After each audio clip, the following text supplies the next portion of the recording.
Hey, welcome back to the Disney Plus Everyday Challenge, and today we have Chicken Little. And yes, these glasses are 3D, which means I saw this movie in 3D. I thought the big 3D push happened around 2009, and this is the 2005 film. But I guess, yeah, I don't know.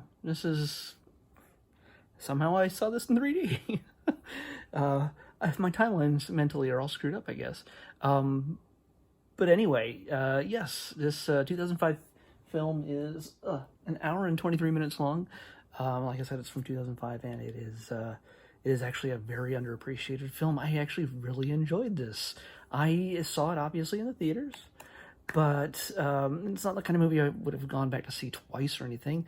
But it is absolutely fun. It's the kind of movie that I think you can appreciate on repeat viewings. If you get the chance, because there's so many little things throughout this thing,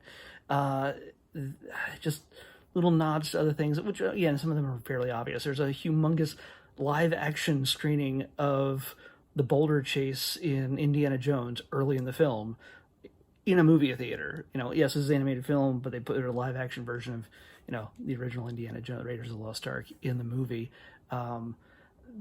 There is so much pop music in this thing. It's like they thought maybe this wouldn't track well without having a pop song feels like every 5-10 minutes. Whether the characters are just singing along, I am the champion, or I will survive, as their inspiration or their celebration. But it seems like there's almost 3 scenes in a row which are almost wordless montages set to a current pop song, or they break into a new scene with a pop song that you would know, like from Spice Girls, or Everybody Dance Now, that kind. CNC Music Factory, yeah.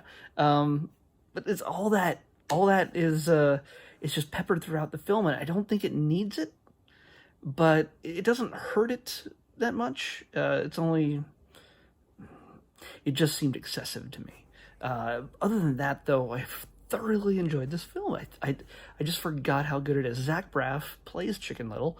And this, by the way, I'm going to go down the list of people in this film. It's a long list of voices you have heard that you know really well, from big parts and little parts.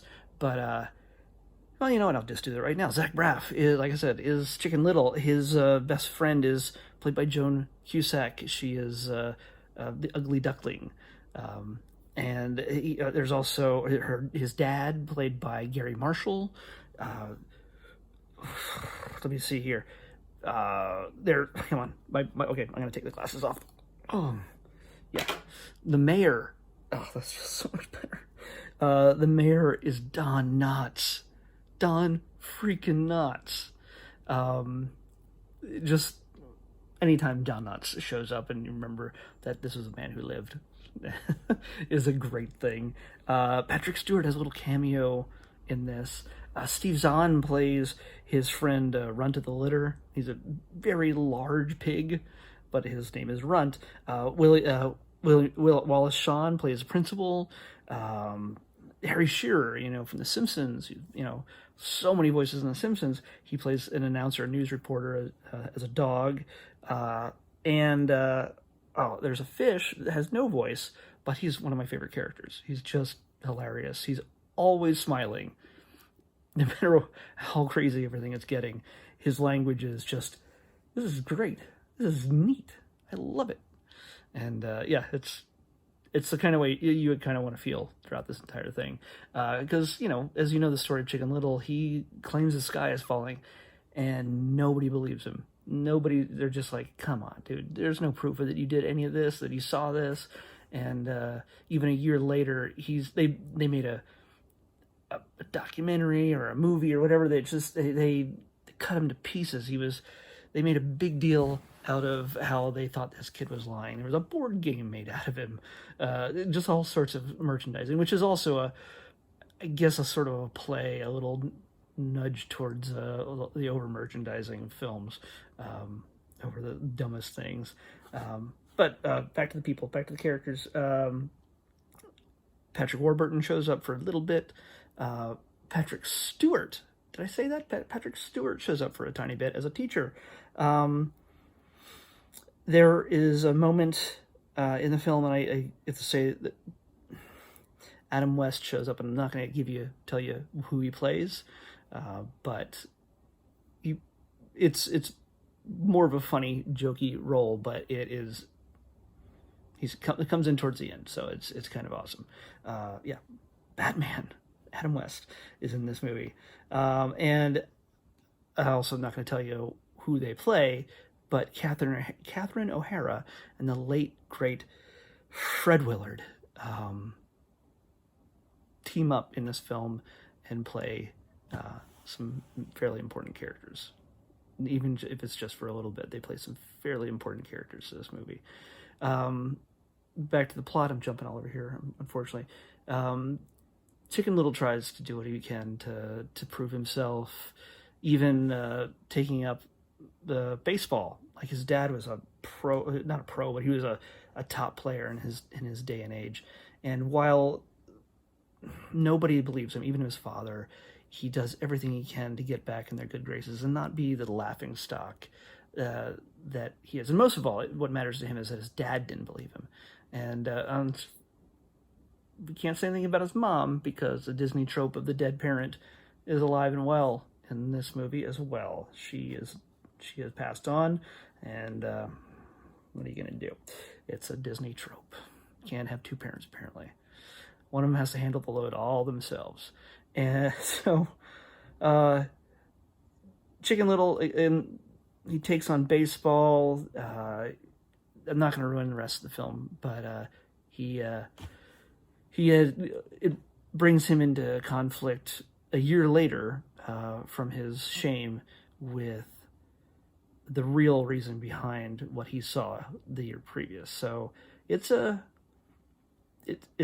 exciting. It has a great look to it. Surprisingly, the animation has aged well.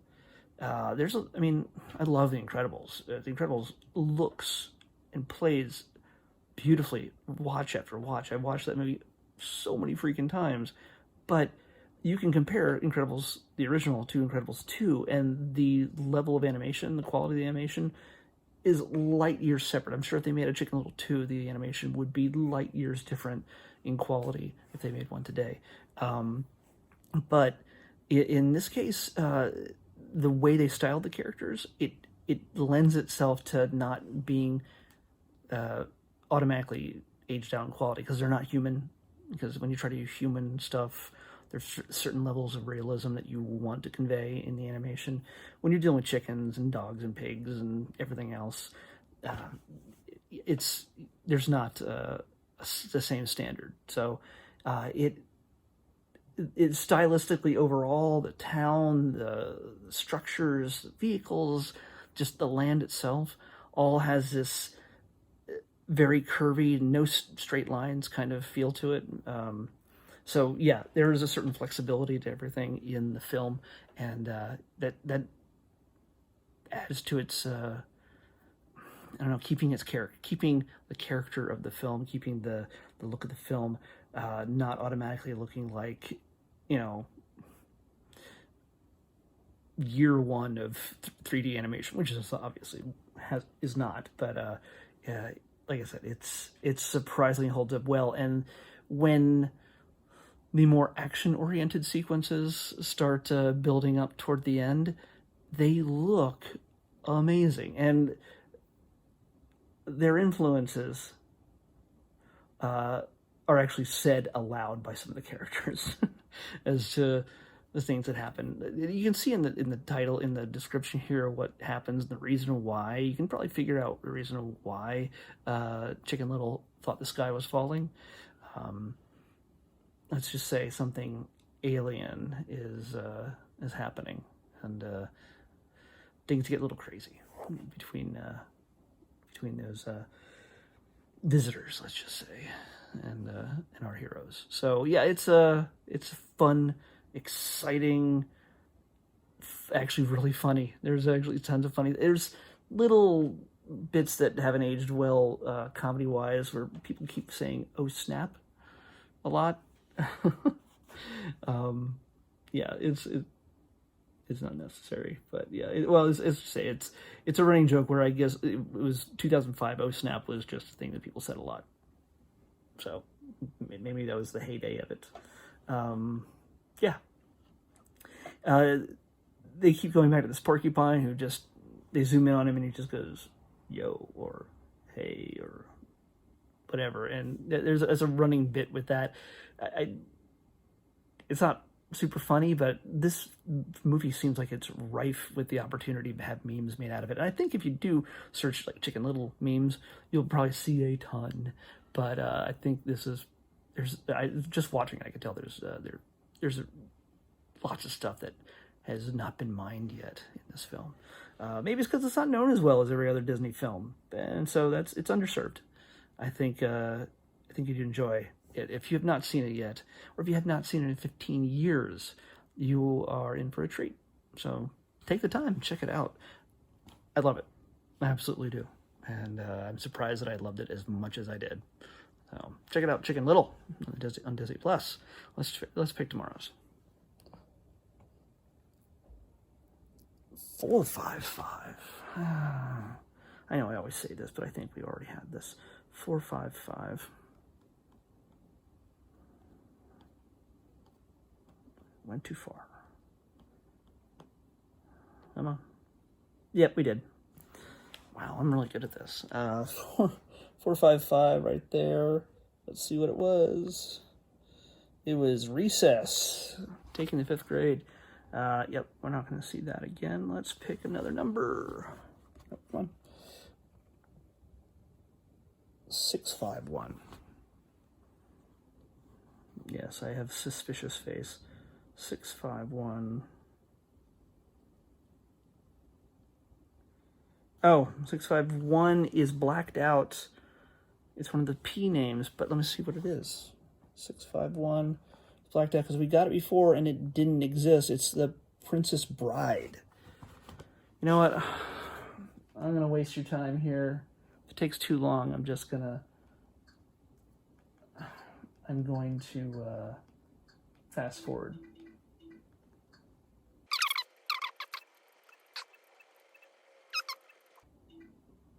Yeah, there's no Princess Bride. Just had to double check. Sorry. Let's pick another one. I don't know why. It's not a Disney property, is it? I don't know why they think it would be, but okay, let's pick another number. 765. Wow, almost to the very end. But I also have a feeling we've seen this number before. 765. We have not. And of course, in the tradition of what normally happens, I get the sequel before I get the original of a movie series that I have not seen before. So, 265 is Xenon, the sequel. Apparently the sequel of Xenon, Girl of the 21st Century, which we're in. But Xenon, the sequel, is what we've got. So, maybe that's in the 22nd century. I have no idea. But it's a sequel. It's our first sequel. Probably our last. So, let's check it out. We'll see you back here tomorrow with Xenon, the sequel, on the Disney Plus Everyday Challenge.